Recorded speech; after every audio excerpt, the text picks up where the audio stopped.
Well, good morning, everyone. Back in the background, Avid's like, this is way too funky for this time in the morning. So I don't know what time you're watching. It might not be your morning because we have an Australian presenter today, and I believe it's nighttime there. So welcome. I hope that music either got you inspired or woke you up. It definitely woke me up. So we are going to continue to kick off our series of the Beginner's Guide to G Suite. And today we are going to be talking about Google Sites. So if you're brand new, welcome. If you've been here, I've been learning along the series and I've been using Google for over 4 years. So every new session I've been trying to tune in because I've been learning so much. So welcome, we're glad you're here. And Fee is going to go ahead and take it away. Thanks, Steph. So for those who don't know me, my name is Fee Morrison. I'm a digital literacy coach and infants teacher from New South Wales in Australia. It's 9 p.m. here, so that funky music was right on time to get ready for bed. I'm a certified trainer for Google, newly minted, and I'm also a GEG global leader and a GEG co-leader with Leslie for the Mid-North Coast. And today we're just going to be having a look at Google Sites. What are they? How can we use them? How can we find Google Sites? So if you've never seen Google Sites before, how can you actually find it, navigate to it, and so forth? How can you create your own Google site, including templates that they've already got ready for you to use, or if you're wanting to start from scratch and making your own Google site? And how to publish a Google site. So once you've created that beautiful website of yours, how can you get it out to your audience, including sharing permissions, which is something really important and a little bit of a hidden kind of thing along the way. So first up, what are Google Sites? Google Sites is your very own simple and easy way to create a website. There's no HTML coding, there's no JavaScript, there's none of that coding stuff that you used to need to know to make a website. It's just a really easy way to make your own website. And I started with Google Sites at the start of this year when we went into remote learning in Sydney. And I remember my colleagues were like, oh, you can make a website, blah, blah, blah, blah, blah, and kind of made it up to be this big thing. But with Google Sites, anyone can make a website. And I've got a colleague who's been teaching for over 15 years, and she was very hesitant about using Google Sites for our year ones for remote learning. And she now can create her own websites. She's made several for different things that she's needed in education. So I think that Google Sites is super easy for anyone to use, no matter what your tech level may be or your confidence level may be. And hopefully by the end of tonight, you'll be feeling more confident, or end of today, depending on your day. So what can you do with Google Sites? Why would you want to make a website? If you're not super keen to just make a website for no reason whatsoever, here are some reasons why you can make a site. So you might want to be updating or revamping your school website. You might want to make a newsletter or a blog, say for your whole school. It might be for a stage or a grade, or it could be just for parents if you're wanting to make a hub of resources for parents on a certain topic, or things like that. You can also use it for professional development for your teachers and housing other resources. It really depends on your role, whether you're an educator, an administrator, working for school admin. Google Sites can be used for anyone based off your needs as well. So hopefully by the end of today, you'll be able to see some of those ways that you can use it. So how can we find Google Sites? There's 3 easy ways to get to it. You can either use your waffle menu. So for example, up the top here, if you click on your waffle menu next to your image, you might find Google Sites straight away right there. You just click on it and you're ready to go. If you don't have that option, you can use the URL sites.google.com. Again, if you just type that into a URL bar, you'll just get straight to Google Sites. Or you can navigate through Google Drive. So if you go to your Google Drive and you're wanting to make a brand new website, if you find the folder that you want to make it in and you right-click in your Google Drive, you'll get your little menu pop up. And this is where you can, if you want to make a new Google Doc, a new Google Sheet, all of those sorts of things. If you click on more, there's more things that you can make. And you can go to Google Sites and it will let you, again, make a new site from there. Now, one of the things to know about Google Sites is it's actually housed in your Google Drive. It's kept there. So if you make a site, so for example, if I go back here, so you've got your waffle menu. If you have made a website, as you can see here, this is the home learning site we made during remote learning. If you've got a site that you've made previously and you can't remember where you've put it and you need to find it, you can search for it in your Google search, in your Drive there. So if I type Year 1 home learning website in my Drive search bar, I'd be able to find it because that's where it lives, in the Google Drive. So there's 3 ways that you can find Google Sites and get to it to actually make a website. So now is the fun part. This is where we get to have a bit of a look and a bit of a play. So once you've navigated to Google Sites through one of those 3 ways, this is the menu or the page that's going to pop up. And you can see that up the top here, there are some options of how you can make Google Sites. And down the bottom, if you've already made sites, that would be here. So my Year 1 home learning site would be here through my school profile. So any sites that you've made would be down the bottom. But up the top here is where we want to start a new site. Now there's some examples here that you can choose from, or if I click on template gallery up here, it'll give me a few other options as well. So if you're not sure what you want the website to look like, or you're a bit daunted starting completely from scratch, you can choose one of the templates and just click on it and it will populate sort of the images, the text, the layout for you, and you can just edit it to whatever you're wanting to create. So if starting from scratch is completely daunting and you're thinking, I can't do that, there are some templates that you can choose from and you just populate what you want to put in there. But if you're thinking, I want to start brand new, I want it to be exactly what I want it to be, you can click on blank and it will open up to a new site for you. Once the internet loads, this is what it will pop up like. So we're just going to quickly go through some of the options and parts that you can see. Up the top, you've got to give your website a name. So if I wrote Google Sites for Beginners, that's what my website would be called. And you can see that it's changed up here, what it's called, and it's also changed the name here as well. So that's what my site's called. You've got your undos and your redos up the top here. If you're wanting to have a look at what your website looks like, if you're halfway through editing it and you're thinking, oh, I wonder what it looks like on a mobile device or what it looks like on a laptop, you can click on that button and it will give you like a bit of a preview. Once you've published your site, which we'll look at the end, you can copy the link here to share with people. If you're working in a team, for example, you're creating a school newsletter and you're working with a team of 4 or 5 other staff and you're wanting to all work on the same website together, you can click plus share here and just enter their emails and you can all collaborate, just like other G Suite tools where you can collaborate together. This is the option to do that. There's some extra settings that we can look at a bit later. Publish, which we'll look at the end. And then down the right-hand side here are all the different things that you can do to change the look and the feel of your website. So the first one is insert, that first tab, and there's lots of things that you can insert that we'll have a look at in a minute. There's your pages option. How can you add extra pages to your site? And there's themes. So we're going to start with themes so we can have a bit of a look at how we change what it looks like. So here there are different themes. If I click on the themes, you can see that it changes the picture, it changes the font, it just sort of changes the top branding of the site. So you can kind of choose from the pre-made options here. And you can see as well when you click on them, for example, when I've clicked on impression, there's the reddy pink color, but you can also change it to a different color, or if you want something completely different, if you're wanting purple, you can do that. You can also change the picture at the back. So just because there's a picture that pops up doesn't mean that that's the picture that you're stuck with.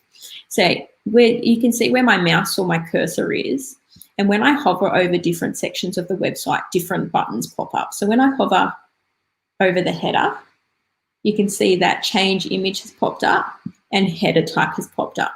So if I click on change image, you can upload one from your computer. So if you wanted to put like the school logo or the school, the school grounds or something, you can put that up the top. Or you can select some from Google's repertoire. They've got a gallery here, like Cosmos, so let's put that in, and you can see that it's changed it like that. Might give my page a title, just call it home for now. So you can see that I've already started to change the look and the feel of my site just to sort of suit my needs. So again, if it was for school, you might have like your school front gate or, playground or something there. So the next thing you want to do is you want to start inserting things onto your page. So we're going to go to insert. Now there's some basic options here. You can insert a text box. You can insert images from your computer. You can embed. So if you've got like a YouTube link or video links, you can put here. If you've got an embed code, for example, from Wakelet or another application like that, and you've got an embed code, you can put it in there and you can actually embed it straight into the website. Or you can upload from Drive. So Drive, if you click on Drive, it'll show you your folders, it'll show you all your documents. From Drive, you can upload onto your website slide decks, sheets, PDFs, Google Docs, pretty much anything you can upload. You just click on what you want to upload, you click on insert, and it comes up onto your website. There's layouts here, which we'll have a look at in just a minute. But if you slide down, there's lots of other options of things that you can actually add to your site. Collapsible text, which is kind of like, like a mini menu. So you can see there that it's popped back up. You don't see welcome anymore, but if I click on the arrow, it comes up. You can have a table of contents if you've got lots of things on the same page. An image carousel, you can upload images just for that visual effect. If you've got like a school newsletter and you're wanting to show different pictures from, that week or that term at school, you can put different images on that carousel and it will just play along. You can put a button if you're wanting to click to link to somewhere else. You can put dividers if you're wanting to separate your page, and you can see that it's gone purple because that was my theme that I went for my site, for my page. And then you can see here, there's a whole host of Google and G Suite tools that you can embed into the site as well. So you've got YouTube, calendar, map, docs, slides, sheets, forms, charts, and more. So there's basically anything you can upload into there. So if, for example, you were making a school newsletter and you wanted to put a calendar of upcoming events, you can easily click on calendar and it will put up your calendar. You could put up birthdays, other options. You click on one of those and put it in there, whichever calendar you're wanting to put. And then that way families can see the upcoming events for, that term. So there's some of the things that you can just insert, basically anything that you want. But instead of just sort of putting them down on like a never-ending website, which would be too long, you can use these layout options, which is up sort of near the top here. And if you click on layout, it gives you the option of sort of putting text next to images and just making it a bit fancier, a bit more aesthetic for your audience. So for example, again, if you're making a newsletter, I feel like that's the easiest kind of option at the moment, or a bulletin. You can click on the plus. Again, you can put images. You can put from your Google Drive. So again, if you're wanting to put like a slide deck that, maybe the principal or the head teacher has prepared, you can put that in there.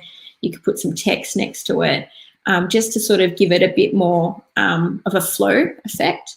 So you can see that there's different kinds of options for layouts that you can sort of choose. And again, you can populate these with pretty much anything. You could put your calendar here, you could put a YouTube video here, you could put a map here, and then the text underneath to go with it. And you can see that that just kind of gives it a bit more flow, a bit more aesthetic to it than just haphazardly putting things all over the place. So that's the basics of how to populate your site. Obviously, what you're putting in is just going to be based off what you've made it for, what's the purpose of the site. So for our home learning website, we had lots of YouTube videos we had year one, so for the year one students to view, we put in some PDFs for worksheets that they could work on and things like that. The only other thing that I would show you about the layout and the feel of the site is if you hover, again, hovering over the different sections of your site, if you go to the left-hand side here, you'll see that when I hover over different sections, some buttons come up. I can either delete a section if I don't want it, it's gone. I can duplicate it if I think I want hello to also appear at the bottom of my site. I can just click and drag. Oh, that didn't work. Click and drag on those dots and just let it go and put it there. And there's also another option here that's like a little palette, and you can actually change the background of the sections. So this is really good if you've got quite a long page and you're wanting to sort of separate it, break it up into different sections. And we did this for our home learning as well. So say, for example, you wanted to have a year one, oh, I didn't edit the text, year one section. If I click on the palette, there are some options of just some grey or some purple to go with my theme. That's a bit bright. You can upload an image, or again, you can choose from Google's repertoire. You could even search for Google images from here as well. But I might go with, this nice sort of ambience right there. And you can see that that's just sort of broken up the sections of my website. So I can see, okay, this is the top. Now I've got year one content coming. And you can also edit that text as well to make it sort of stand out a bit more. Got different font options and things like that. So there's just different options for changing the site to look how you want it to look, based off what it is you're trying to achieve.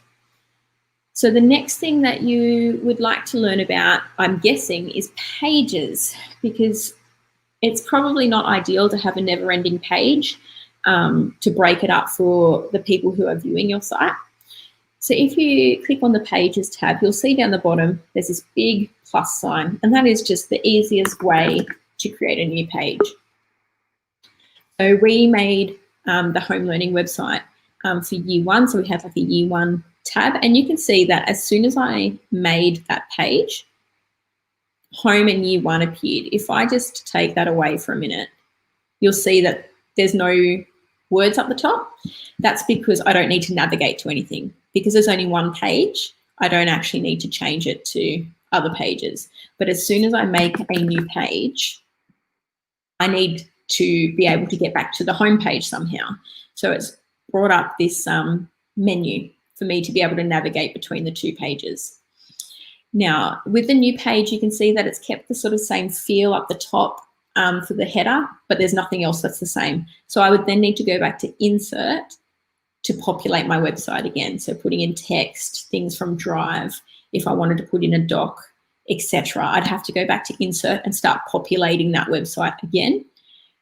And then you can just keep adding pages if you wanted to, or if you made a page, for example, if you were making a school newsletter and you wanted to make separate pages for each year level, hypothetically, you might think, oh, the year one and the year two content are quite similar, so I'll probably want to have a similar layout for both of those pages. If you click on those three dots, it gives you some extra options of what you can do with your pages. You can change a page to your home page. So if I wanted year one to be my home page, you just click on those three dots and make that your home page. So that's what people would go to first. So I'll just change that back. You can also duplicate a page. So that's where if I decided that the year 1 and the year 2 in other countries, I'm guessing year 1 might be grade 1 and things like that. It's probably a bit different in Australia. We say year 1 and year 2, just a minor note. I might decide that year 2 and year 1 are very similar, and it copies all of the content. So you can see that when I go to year 2, it's still got year 1 on there because I've duplicated the page. So whatever you put on the year 1 page, it will copy exactly the same layout, the same images, the same PDFs, everything on that page will be duplicated the same. And then you would just have to tweak it and change it for, I guess, year 2. There's also options of making a sub page. Now, just like we don't want a never-ending home page, we also don't want a never-ending menu going all the way across here because that's just a bit too much. So what you can do, let's just delete this for a minute. You can make a sub page. So if I click on these 3 dots and I clicked add sub page, and let's say I was making a sub page for homework, which is what we did in remote learning, I'll click done. And you can see now that the homework page has been added under year 1 and it's been indented. The little arrows popped up. So if I click that, the homework kind of just disappears. And also with my navigation up the top here, the arrows popped up to show that homework is a sub page from year 1. It doesn't duplicate year 1. It makes its own page, but it just changes the navigation. So how can I get to it? I've got to go through the year 1 menu to get to homework. And the only other option with pages, which is something that I found really helpful during remote learning, is this hide from navigation. So when we talk about publishing in a minute, every time you make a change to your site, you have to republish the site. So if I spend a week working on my website and I publish it and I share the link with parents because it's for home learning, and then I spend another week updating it and changing it and realizing, oh, this link doesn't work anymore, or I forgot to add this PDF. And I've done all of these changes on my Google site and I don't click publish, the people I've shared that link with are not going to see those changes. So you have to click publish every single time you make changes that you want your audience to see. Now that's good because sometimes you might accidentally edit something and you go, oh, that's not what I wanted to do. Or you might want to edit it and wait till next week before publishing it again. But one thing that my colleague and I found was, for example, with homework, we might want to organize the homework for the term. So like 10 weeks of homework. We might want to do that during like the school holidays. But the problem is we can't put that all on the website all at the same time because as soon as we click publish, all of that work will be seen by the parents or the audience, whoever it is who's seeing your website. So then we found we were doing it once every week and you have to log in and edit it and publish it and keep doing that. And that can be a lot of work sort of built up over time. So one thing that you can do is if you wanted to do a bulk set of work on your website, but you don't want everyone to see it all at the same time. Say, for example, you do 10 weeks of homework, but you only want them to see 1 week of homework. What you can do is you can click on these 3 dots and click hide from navigation, and you can see that that little arrow has disappeared from the menu. I've still got homework over here. It's got the cross so that you know that it's not viewable. So I haven't lost that site, that page, but it's just not accessible for the audience. So if I clicked on publish now and I shared this link with my parents at my school, they would not be able to see the homework link. They would only be able to see the home page and the year 1 page. So I could do 10 weeks worth of homework pages and leave them there, hide from navigation. And then what I would do is week 2, I would click on the dots, show in navigation, week 2 homework, and then publish it because you have to publish it every time you're wanting that change to be accessible. And then the following week, I would click on the 3 dots. And then for week 3, I would click show in navigation, publish. So that way, I'm only just doing a minor tweak each week. I'm not having to continuously populate the website because I've already done that groundwork earlier on. So that's something that we found really helpful because it just sort of made the workload a bit easier. And that's a really helpful tool to have. So the last thing that I want to show you quickly is how to publish your website, because once you've made it, you obviously want to share that beautiful site with other people. So you're going to click publish and it'll pop up with this box here. You need to give it a web address. Now, I can't call it Google Sites because Google is prohibited in sort of mainstream sites. You can't call anything Google, but I can call it Sites for Beginners. It gives me a tick saying that's all good. Underneath, you'll see this is the link, the URL that I would give to my parents or to families or the school community, whoever it is I'm wanting to share the site with. That's the link that I give them. So if I give that URL to my parents and they click on it, they'll be able to see the site once it's published. If you're a part of a school domain, your school name will come up in the URL as well, which is why I'm showing you off my private sort of account. But it would have your school name in there as well. And then it says, who can view my site? Because mine's just a private account, it says anyone. So I don't need to do anything here. If you're part of a school domain, it might say your school name here. Who can view my site? Such and such school. Which means that if you've got a parent who's trying to access it at home and they're not part of your school domain, they won't be able to access your site. So what you would need to do is you would need to click Manage and it will pop up with a sharing option. And at the bottom, you click Change for Links. And you would need to make sure that it says Publish Site Public if you're wanting it to be accessible by anyone. You can also change it to Restricted, which means that only people with the link can access it. So this is really important because if you're using a site as a school newsletter and you've got pictures of students and their names attached to it, obviously that brings up a whole lot of privacy issues. So you need to make sure that you're considering how you're publishing the site based off what you're using it for. So if you're using it with students' names and photographs attached, you're going to be using the restricted option. And it means that only people, it says only people added can open with this link. So you'd have to add people to the site. Public means anyone on the internet can find it. So you just got to be very careful with what kind of options you've got there. And then you click publish and then you've made a website.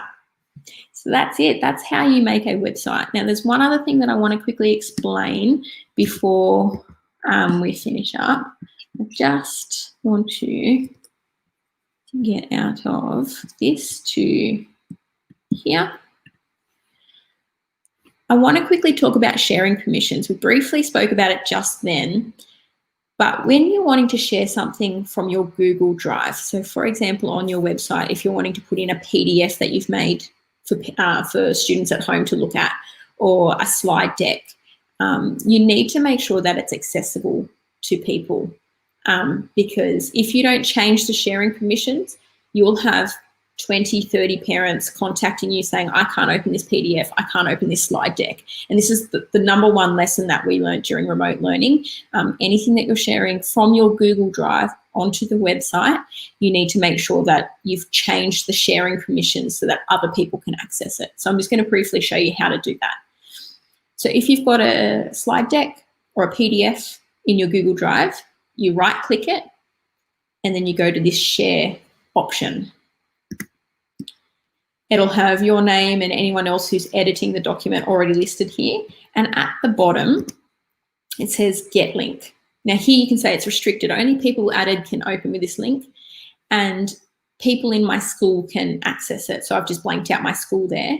So this is, if you don't have access to it, the link, you can't access it. So far parents wouldn't be able to access this document. So you've got to click on change link to school. So you can see here my school's listed here and people in the school domain can access it, but that's not helpful. I want it to be anyone with the link. So I would click on that. So now it says anyone with the link, anyone on the internet with this link can view it. And then I click done. And now when I embed that onto my Google site, people are able to access it, open it, edit it, or not edit it, sorry, but they can access it, print it, whatever they need to do to be able to use that document that you've given to them. So that's it. I hope that that was very helpful. If you've got any questions, I'm more than happy to answer them. I would love to see any created websites, and I hope that you'll tune in for extra Global GEG G Suite for Beginners videos coming up shortly as well. Thank you so much, Fee. That was awesome. Lots of great feedback in the chat, so you'll need to look back at that later. Real quick, can you show a live demo of how to add a collaborator? Oh, sure can. To a Google site? Somebody was asking about that earlier in the chat. Yep. And then they were asking, I don't know if this was their question, but they were asking if you can just add a collaborator to a page, which I don't think you can yet. I don't think you can do it to just a page. So the only options for different pages is in this 3 dots. So make home page, duplicate page, properties, which is just changing the name really, and hide from navigation. So I don't think you can do it per page. But if you're wanting to add a collaborator to the website, if you click on this plus person up the top here, so you can see up the top, there's these different options and you've got the person and the plus. You click on that and you just enter their, their email address sort of there, if that makes sense. And then you click done, and then they'll get an email saying, so-and-so would like to collaborate on this site with you. And then they click on that and it's ready to go. So it's just that little plus person up the top there. Yeah, I think that was all of the questions. There was another question about copyright and asking about photos to use. Yeah. Leslie gave a really good suggestion of using Unsplash. Yeah, that's a great idea. So Unsplash is a website that you can use the images. They're not copyrighted. They do suggest that you can give, credit to the people who give the images. It's just unsplash.com. But when you go to insert and you go to images, you click on select. It does have a Google image search here that you can sort of search through images. I know in normal Google images that there are options in the advanced settings that you can choose kind of copyright options, but that can kind of be a bit of a long way to go. So Unsplash is definitely a great way to do it. And I know that the kind of standard images that come, so as I navigate through here, the standard images in the gallery are obviously free to use as well. So we just use these during our remote learning to sort of break up the website because we didn't need any school-specific website pictures or anything like that. So, yeah, hope that helps. And then there's a question about previewing the site before you publish. Yes, absolutely. So up the top here, you've got your undo, your redo, and this says preview. So if you click on preview, you can see that it's popped up here. This is kind of like the laptop, desktop kind of option. So you can see that's what the site kind of looks like, and that's the navigation. So I can click on homework and it will show you that. If you go down here, it gives you like a tablet option so you can see what it looks like on your tablet, and it gives you a mobile option as well so you can see what it looks like on your mobile. So you actually get the option to look at it on different devices, which is really good. And if you just want to go back to your site, you just click the X there. And I would just remind everybody, because I've made this mistake, is you have to hit publish to save any new information. So anytime you add anything, hit publish. It doesn't automatically save all your other Google products, which is really nice because you can also work ahead of yourself and you don't have to publish it yet, but you want to wait until Sunday to publish something. Maybe it's the weekly agenda for the students and you don't want them to see it yet, but you want to be working on it behind the scenes. You're able to do that. You can also hide pages and subpages so parents can't see it. And then you can unhide them when you're ready. So that was one of the tips I really wanted to share because I've used that all the time. Yeah. Can I just show what it looks like when you need to republish it? So at the top here, as Steph was saying, it doesn't publish it automatically like when you do a Google Doc and it saves it. It does save your changes though. So at the top here, it says all changes saved in your drive. So if you edit it, it'll save it, but it won't be accessible by people, that aren't collaborating on the document. But if I was to add, say I just added some extra layouts and I've changed it and I want to publish it. If I click publish, because I've already published it, this is what it looks like. Say got it. It will show you the draft. This is what I've got now that's not published. And you can see that if I scroll to the bottom, it's got all of the extra layouts that I've added. This is on the right-hand side, this is what's currently published. So I can see what the parents and my audience currently see. And this is what I've currently got saved on my Google Drive, on my Google Sites. So when you go to publish it again, it will say, just review what you've changed. It tells me here what I've actually changed. I've updated the homepage, and then you can click publish to submit those new changes for everyone to see. So it is kind of like a two-step process. After you've published it the first time, when you click publish from now on, it'll say, this is what you've changed. This is what's currently published. Are you happy for that to kind of go ahead? And you click yes, publish, and then it will change those drafts into a published version, if that makes sense. And then Nick has a question. Do you need to include a privacy data statement? Oh, that's a very good question. I would think that would depend on where you live. Yeah. What district you're in, what school you're in. Yeah, and so just check with your district, and they should be able to help you with that.